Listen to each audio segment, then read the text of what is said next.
So we're here today, father-son photo shoot day, 62 years young. I'm about to turn 30, and we're gonna do a photo shoot together today. So excited to share the day, the behind the scenes, and we're also gonna share an incredible conversation about what the journey's been like for my dad, what he's learned, and what you can do to take action on yours today. Ready to dive in? Absolutely, go for it. Let's go. Looking forward to today? Yeah, right, this is the place, D-Day. Let's go in and check it out.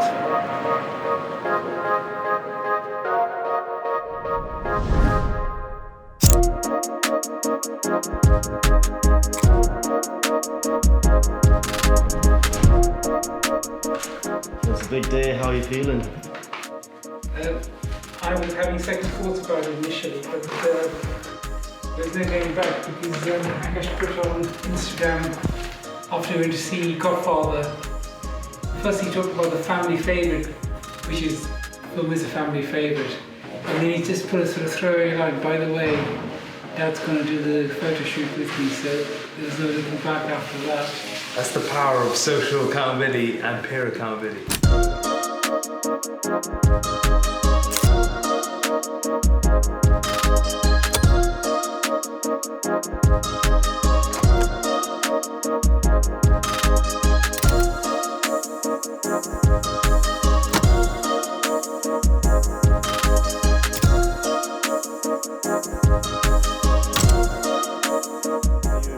Sort of the transformation. Yeah, absolutely. Both of them, yeah. Especially for those who, because they used to both eat meat as well. And Akash was one who used to have a kilo, like crazy amount of meat a day, and to nothing now is. It's amazing. I'd say it's like that's a transformation in itself. I'd say. Yeah. When you're doing it together alongside somebody, I think it's I wouldn't say completely much easier, but you're more accountable to each other. Like, you know, if you've gone off track or something, and you've got somebody to tell, and then they'll help you, like egg you on to get you back on track, and then the next day they'll check up on you. And I remember both Akash and Dad both every day used to check in on their weight, how they're doing, steps, and if Dipak used to feel, you know, he's got to go out or something, you know, Akash will always say, oh, Dad, don't forget, maybe you could have that, you can have a little this. pep talk. Yeah, that helped, you know. Yeah. And when Dad used to come over as well, Akash and them used to go for walks, so that was really nice, and they just get the steps in together, so it's a nice journey doing it with someone. The key thing is also trying to maintain protein, so that's been a big one, because especially for Akash, he was trying to get his protein levels high or keep them at a certain level. So for me, I was just trying to understand how I could do that as well, because I'm also training. So that's one of the things which I thought that, how would I keep that up? How would I maintain my protein intake? So yeah, that's been some of the key things, key changes in terms of cooking. Protein intake for vegans and vegetarians is a bit difficult. Initially we found it difficult, but now we know, what we can eat and there's so many ingredients and so many meals that you can make which are high in protein. Yeah. It's just you need to discover it. And that's what we've been doing. We've been on a journey to understand what ingredients should we use, what's high protein, what works for us in terms of digestion and flavors and everything. So it's been a really nice few months whilst he's been vegan, and I've been trying to go a bit more plant-based as well and trying new recipes. So it's been really enjoyable. And he always says after this shred, he's really excited to experiment with all the different either restaurants or recipes, because he actually had the same thing every single day. He weighed the same amount out, same meal, same spices, same everything. I think that's been for probably a couple of months now. So he's very excited to try different things, as am I. So we'll be going out to nice vegan restaurants and trying new meals and recipes. So I'm really excited for that. Dipak's cholesterol was high. He went for a blood test and the doctor said, I don't know what you're doing, but it's brilliant results you've got. Whatever you're doing, just keep it up. I think. Right, let's keep going. Keep it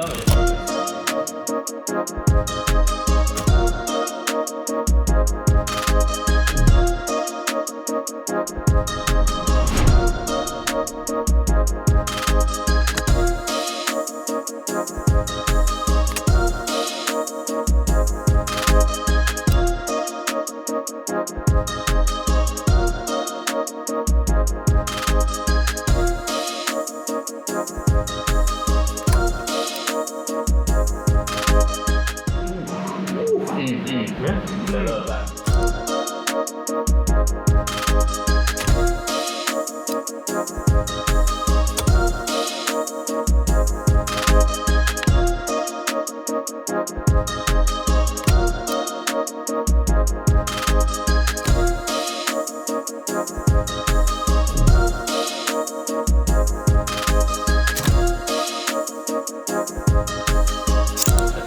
that flexes together, stays together.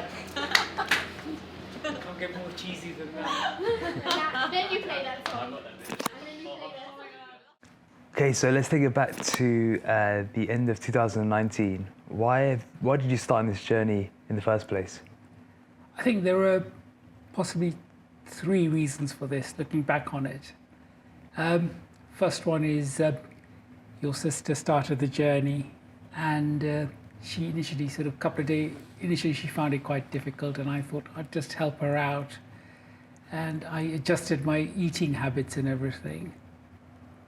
And she was, to a certain extent, with your help, became my inspiration, and she got us onto the journey. You had a chat with me at the beginning of 2020 saying, you're going to hit your 60th birthday. I think it's time you took hold of your health and get quote unquote, get my act together. And initially I was a bit hesitant and thought to myself, well, what have I got to lose? Nothing. I've got everything to gain. And there's also one further thing when I reflect on it. We'd gone to India in November 2020, right at the end of November 2020, November 2019, to a family wedding.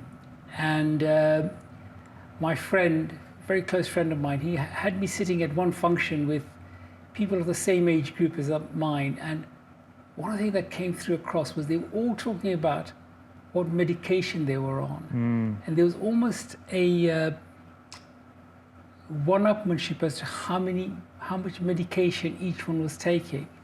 And I remember saying to your mom afterwards, I don't want to be in that situation. And sort of 6 weeks down the line, you were having this conversation with me saying, Dad, you really ought to consider this. You're coming up to your 60th. And I thought, right.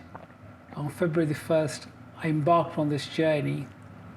And I'm so glad that not only did I last the course, but I'm continuing this journey, which keeps on giving every day something different to me. I feel more confident. I feel much more fitter, much more alert, and just better. Yeah. So you had some external drivers that got you started. Absolutely. What's been your deep internal why along the way? Internal why? Well, probably to be accountable to myself and finding it that being in charge of my health, being in some form of control, I have now reached a position that if I look after my health, all the other aspects will fall into place. As you know, we've got a family history of heart disease on both sides of the family. We've got blood pressure, we've got cholesterol, and whilst I accept that at some point I might have to face that, but if I have my health in control, if I look after myself, at least I can say to myself that, well, I've done everything I possibly can. And if I then have to face up to an illness, it's something that it's in my quote-unquote part of my life. Yeah, yeah. So you took charge of your health in leading up to your 60th birthday in 2020, got into incredible shape. We marked it with a photo shoot in August 2020 alongside Mum. And then ever since then, you've been learning the lifestyle solution, building your education, going on this journey. Talk us through that period, but also then why you decided to jump in on a second photo shoot, which we've just finished today. What's been happening since then, and why another photo shoot? We're in 2022 now. We're coming up to your 62nd birthday. Why now? I think there's an analogy it's not an original one by a long way, but when I embarked on the first journey, I've always likened it to being climbing up a mountain. And at that time, I had my guide with me, someone who took me right to the top of the mountain, taught me the pitfalls, what to expect, how to negotiate, and reach the summit. And initially, I wasn't going to do a photo shoot. I reached my check-in point at my 60th birthday, and I was going to continue the lifestyle afterwards. And your friend Sham said, look, you've worked this hard, you really ought to do a photo shoot. And with his encouragement, I did the photo shoot. But right leading up to everything to that, I had somebody who guided me all the way there and then helped negotiate coming back down a mountain, maintaining the 3 S's we all talk about. This time around, I see it as a fundamental difference. And there are two reasons for it. Firstly, you were going to demonstrate that you can get into the shape of your life on a vegan diet. And whilst I still eat meat and everything, I embarked on that in January the 1st. And up until 20th of January, I was eating meat. And then I thought, no, let me try. I won't be a vegan, but I'll try following a vegetarian diet, which I did right the way up to now. But the main difference I saw that was this time around, I was going to do it on my own, on the basis that I was going to climb this mountain, this imaginary mountain I have, but without a guide with me, but somebody at base camp who was going to help me, monitor me, and if I had a difficulty, I'd radio them. And this is how I see this journey this time round, that I have been asked, I had to formulate my own macros. I was told what sort of range I had to work within, but I had to choose my own food, work them out, and then I ran things past Ed and Ivan, and they said, no, yeah, that's fine, you can tweak this, you can do this, no, you're on the right track. And interestingly, in the last 4 weeks, you and I decided to become accountable to each other. We were discussing difficulties, pitfalls, and coming up closer to the photo shoot, I realized I needed help from base camp to guide me through what I consider the storms, when your oxygen level is a bit low, you need someone to guide you through, and there was somebody there. But I was encouraged to do it as much on my own as possible, and that's given me renewed confidence that anything is possible. Yeah. And more importantly, throughout this whole 2 year and a bit journey, I think one thing I've realized is you can achieve anything. And I find that being in a good physical state just makes me feel I can do anything. I can tackle anything, and I've got the capabilities within me to do so. So part of it was inspired by coming along the journey with myself. Part of it was having a bigger sense of responsibility of your own journey and not relying on other people, and sort of cultivating that internal accountability that's required to stay in shape. But you still have to push yourself through this, or why bother? Like what was the real driver for you to think, all right, I'm gonna do, yes, Akash is doing as well, but that's not enough. I think there are two. Firstly, the most important driver was that I wanted to prove to myself that I could do it. I could do it on my own. Well, own in the sense that I would do everything, but if I needed help, there was somebody to. And secondly, it was the opportunity to have a joint photo shoot. That was quite important to me.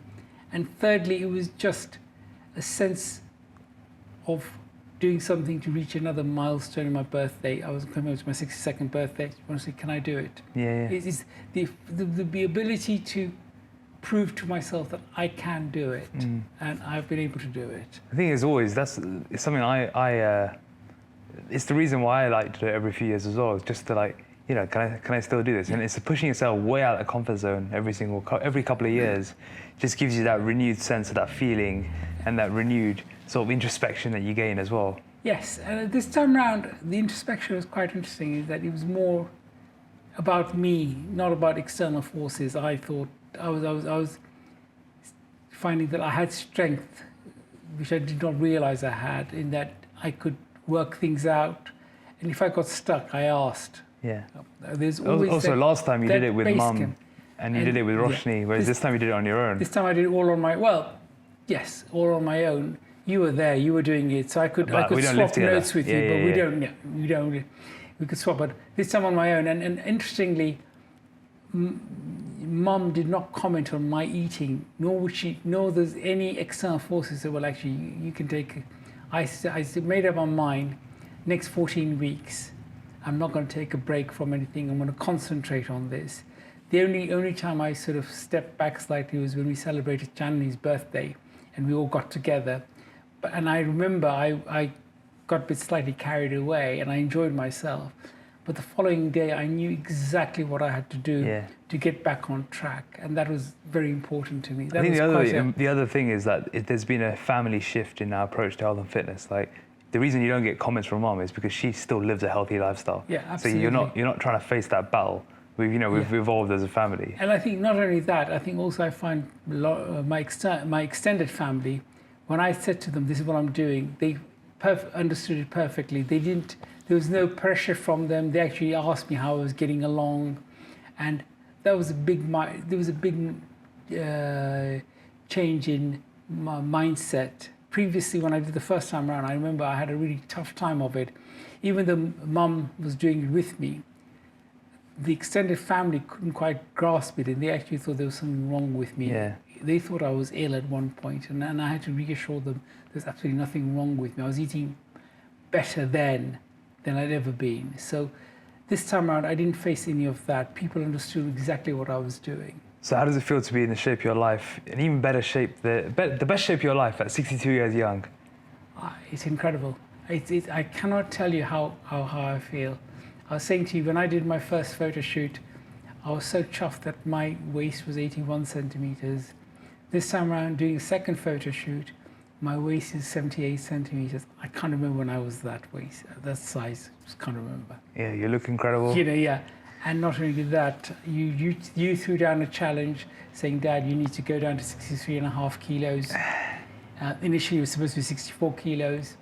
I didn't quite get to 63.5 kilos, but I got pretty close. I was 63.7 kilos, 200 grams. Yes. It's not bad. It's allowable.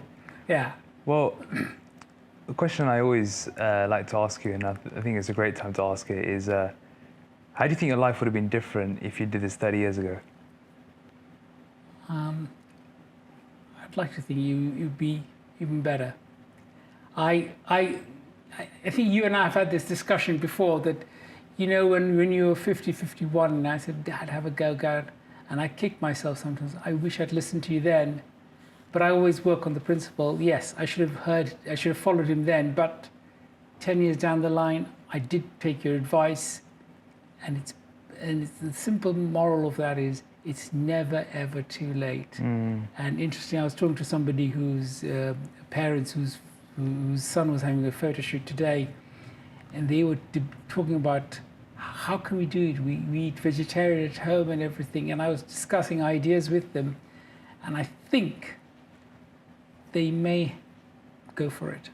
Well, what would you say to other people who think it's too late, or that they're over 40, over 50, over 60, they may have had some health issues, they're worried that they can't change their ways? What would you say to them? Because if anyone needs it, it's the over 40, over 50, over 60 population, right? I think more so within the Asian community, because we have... I wouldn't even say that anymore. I think there's, and I just want to intervene on that, because I know, you know, we're Asian, and, you know, Asians think that they have a unique thing after the age of 40, 50, and 60. But I think it doesn't matter. It doesn't matter, right? It's across the board. It's not like other communities have not facing health issues, right? So what would you say to anyone who's listening to this, over 40, over 50, over 60? First and foremost, I say it's never too late. Just go for it. Challenge yourself and you'd be surprised how you will rise to that challenge, and you'll be able to change your mindset. You'll be able to adapt in a way you will not believe you could do so. This morning I was reflecting, and I remember saying to your mum that who would have thought 2.25 years ago when I embarked on this journey, that someone who used to wake up between 6 and 6:30 in the morning would suddenly wake up at 5 o'clock to meal prep, to go to the gym, do their steps in. And I have now changed my whole approach, that I wake up at different times just to make sure that I can fit my steps in. Because I want to make sure that and then ironically, when I don't do my steps, or when I don't go to the gym, I find there's something missing in my life. And this happened on, actually, the example I had was on Wednesday when your grandma was in hospital, and I was waiting for a phone call and everything. I thought, well, actually, I've done my walk in the morning. I'll skip the lunchtime walk and I'll leave it until I hear from her. And by 5 o'clock, I just wanted to get out of the house and go for my walk. And it was raining. And you'd posted, about 2 weeks ago, you posted on Instagram, said, you know, guys, there's a really good tip. When it's raining, I've got a really good tip for you. And you put your hood on and you started walking. And I did the same thing. Oh, good. I got out of the house, I walked up Pinner Hill Road. And just as I turned into Pinner Hill Road, it started pelting. And I put my hood on, pulled the string down, and I just continued walking. And just as I got to the end of my walk, the sun came out. I was like, oh, that's fine. Amazing. Job done. But also, it's the other thing is that you realize that you can do it. There's nothing to stop you, absolutely nothing whatsoever to stop you, other than your own personal prejudices. If you overcome those, you'll be fine. Like today when I was talking to Sahil's parents, and they were saying, how do you take that first step? How do we take that? We can't. And you say, no, you can do it. Why don't you try this? And I think but Dad, the first step is still the hardest step. Like absolutely. For someone who's spent decades, over 40 years in a certain behavior, a certain mindset, a certain identity, the idea of getting up at 5 to do your steps and meal prep is like you're asking them to try and fly to Mars. Yeah, absolutely. What is that? Especially What is in that a cold step? morning. What is that first step, though? Is to believe in yourself that I can do this. But where does that come from? And what is self-belief? It's got to come from within you. Most important, it's got to come from within you, and you've got to see that goal at the end of the road. You realize actually there isn't a goal.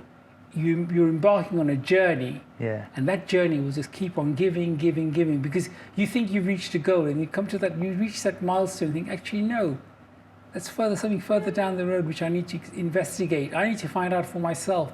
What is it that I can do? And you find you get there, and you get there, and you get there, and you continue going. I was talking to your friend Minil today, and whilst we were doing the shoot, I said, there's one thing I want to do. And he said, yeah, what is it that you want? I want to skin the cat, or skin the monkey, I don't know what you call it. I always call it the skin. And he said, oh, yeah, I can do it. So he not only did it, he said he did the whole turn, and then he did the turn back. And I thought, that's my aim now. That's what I'm going to go for next. That's my next Everest, or Mount Fuji, or Mount Kilimanjaro. That's the one I want to go for. Amazing. So who knows? It's 3 years down the line. When I do my next shoot, I might do the whole thing. I've actually said it. I've said to Minil, when I've perfected that, we'll get together. We'll do one together. We'll do a video of it together. So that's my next challenge. What, if you think back 2 years, what almost kept you from starting this?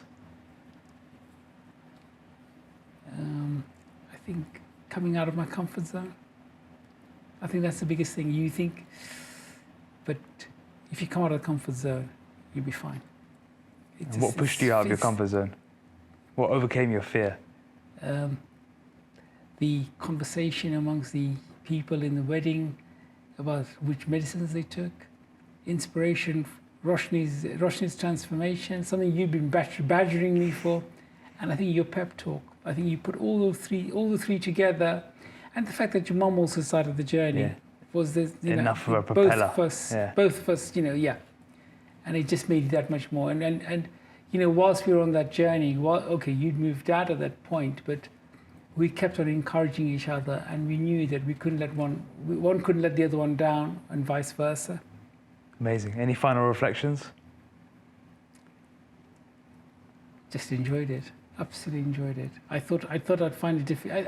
No, to be honest, last couple of weeks were a bit difficult. I was cranky on Mother's Day, as you know, because I think clocks had gone forward 1 hour, and I woke up at the wrong time, and I was. And he took it out on me, of all people. And I said to him, "Dude, I'm in this with you." Yeah, he took it out on me. I took it out on you, but.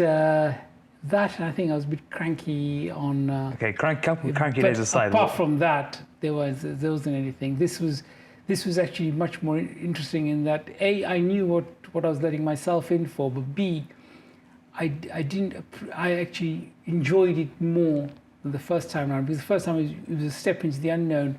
This time I knew where I was going, and I enjoyed every part of it. I knew that I was going to hit my marks and everything. Amazing. Yeah. Well, you've absolutely smashed it. You're in the shape of your life. I'm super proud of you. And it was amazing to share this day together. Well, when we did the first shoot, there was one remark. I remember we were doing, I can't remember what pose it was. And I remember Sham saying to you, AV, I know where you get that back from. And I'd heard it, and I thought, and I smiled to myself. I said, that's the best compliment I've had. And there's a saying, people say that an apple doesn't fall very far from the tree, and I'm just going to reverse that. And that's for any parent watching. The tree is not very far from the apple. You can learn from your own kids, and I've learned so much from him, and I'm very grateful for that. Truly appreciate it. Thank you.